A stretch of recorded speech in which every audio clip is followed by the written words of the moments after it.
Macam-macam sunnah Rasul itu ada 4. Satu, suatu amalan sunnah karena Rasul menyabdakannya, karena Rasul memerintahkannya. Itu namanya sunnah qauliyah. Napa? Sunnah qauliyah. Paham? Yang kedua, perbuatan amaliyah itu sunnah karena Kanjeng Nabi mengerjakannya, melakukannya, mengamalkannya. Meskipun secara lisan Nabi tidak menyabdakannya, meskipun secara lisan Nabi tidak memerintahkannya. Itu namanya sunnah fi'liyah. Napa? Sunnah fi'liyah. Yang ketiga, Rasul mungkin tidak memerintah secara lisan, Rasul juga tidak melakukannya, tapi sahabat mengerjakannya dan Rasul mengiyakannya, nggak melarang. Itu namanya juga sunnah. Sebab tidak mungkin kalau itu bid'ah lalu Rasul mengiyakannya. Mosok sahabat ngelakoni bid'ah oleh Rasul diiyakan. Mosok Rasul menyetujui napa? Mosok Rasul menyetujui bid'ah? Ya gak mungkin. Dilakoni sahabat senajan Nabi gak ngelakoni. Ya orang merintah secara lisan. Senajan mung dilakoni sahabat, kalau ternyata Nabi menyetujui, mengiyakan, itu namanya juga sunnah, bukan bid'ah. Apa namanya? Sunnah takririyah. Sunnah takririyah. Contohnya kalau di kitab Ar-Rasail As-Salafiyah halaman 36 karangan Muhammad bin Ali bin Muhammad As-Syaukani, kana sahabatu ar-rasyidun yajtami'una fi buyutihim wa fi masajidihim wa bainahum nabiyyuhum sallallahu alaihi wasallam yatanashadunal ash'ar wa yatadzakarunal akhbar wa yakulun wa yasrabun. Sahabat Khulafaur Rasyidin dahulu punya kebiasaan kumpul-kumpul dari rumah ke rumah, kumpul-kumpul dari masjid ke masjid. Acaranya melantunkan syair-syair, yatana sadunal ash'ar, bergantian. Wa yatadzakarunal akhbar, dan saling bertukar kabar, saling menyampaikan informasi, kumpul baca syair-syair, satu memberi kultum, memberi informasi. Selesai acara wa yakulun wa yasrabun, mereka lalu makan-makan dan minum. Wa bainahum nabiyyuhum, toh dalam acara itu Nabi ada di antara mereka. Nabi mendengar, Nabi melihat, dan Nabi nggak melarang, setuju. Yang kayak begini ini namanya juga sunnah, mas. Apa? Sunnah takririyah, dilakoni sahabat, diiyakan Kanjeng Nabi. Allahumma shalli ala sayyidina Muhammad. Yang ketiga, Nabi belum memerintah secara lisan, juga belum mengerjakan mungkin, tapi Nabi pernah berniat melakukannya. Hanya durung keturutan, Nabi keburu wafat. Apa yang pernah diniatkan Kanjeng Nabi, apa yang pernah dicita-citakan Kanjeng Nabi, meskipun pada akhirnya belum pernah dilaksanakan, itu jangan dihukumi bid'ah. Itu hukumnya juga sunnah. Kalau kau hukumi bid'ah, sesat. Pertanyaannya, mungkinkah Nabi meniatkan kesesatan? Kan nggak mungkin. Anane Nabi niat, berarti apa yang akan diniatkan Nabi itu baik. Lek nggak baik, gak kira dilakoni. Nah, contohnya Nabi sampai Madinah dulu melihat orang-orang Yahudi Madinah itu berpuasa pada tanggal 10 Muharram, berpuasa tanggal 10 Suro.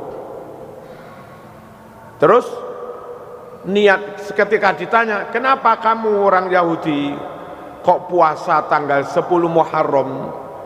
Katanya mengenang, mensyukuri atas peristiwa besar kemenangan Nabi Musa dan kaumnya menyeberangi Laut Merah dan hanyutnya Fir'aun dan bala tentaranya hanyut di Laut Merah. Peristiwa kemenangan Nabi Musa atas Fir'aun di bulan Muharram tanggal 10 itu dikenang, disyukuri, diperingati kaum Yahudi dengan berpuasa tanggal 10. Lah Nabi, tentu Nabi obolone Nabi Musa.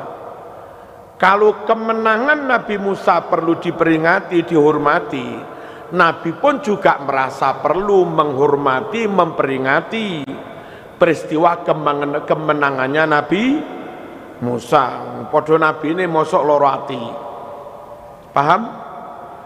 Cuma Nabi juga enggak ingin amaliyahnya umat Islam itu lalu persis sama dengan amalnya orang Yahudi. Ben bedo. Terus Nabi menyatakan niat begini dalam Sahih Muslim, hadis Sahih Muslim, la in baqitu ila qabil la asumannat tasya. Demi Allah, andai aku masih hidup sampai tahun depan, saya akan puasa juga tanggal 9. Nah cuma durung sampai sempat poso tanggal 9, keburu meninggal. Pertanyaannya, sunnahkah atau bid'ah puasa tanggal 10 Muharram? Dengan alasan Nabi belum mengerjakan? Ya enggak mas, ya tetap sunnah. Lawang Nabi enggak mengerjakan kok dikatakan sunnah? Nabi memang belum sempat, tapi Nabi meniatkan sudah, mencita-citakan. Enggak mungkin barang bid'ah diniatkan Kanjeng Nabi. Yang kayak begini ini oleh ulama disebut sunnah hammiyah. Napa? Sunnah hammiyah. Sunnah karena diniatkan Kanjeng Nabi. Paham? Paham enten? Nah, saya perlu menegaskan beberapa ustadz yang meneror orang awam. Sama tahlil dalilin di renek, sama tawasul dalilin di renek. Nggak ada contoh. Mesti kedoknya itu begini, nggak ada contoh dari Rasul, nggak ada contoh dari Rasul, nggak ada tuntunan dari Rasul. Kesannya itu seakan-akan kalau Nabi nggak melaksanakannya berarti bid'ah, kalau Nabi nggak mengamalkannya berarti nggak ada contoh, berarti bid'ah. Ojo ngono mas. Nabi nggak mengerjakannya, tapi kalau Nabi merintah secara lisan, mau apa sampean? Memang nggak sunnah fi'liyah, tapi kalau Nabi merintah secara lisan, kan jadinya sunnah qauliyah.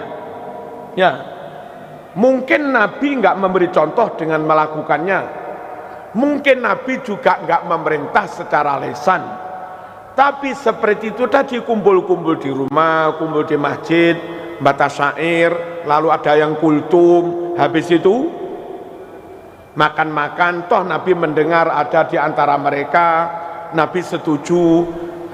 Yang kayak begini Nabi nggak melakukan, juga nggak menyuruh secara lisan, tapi Nabi tahu sahabat melakukan itu dan mengiyakannya. Ojo diarani bid'ah, Mas. Paham?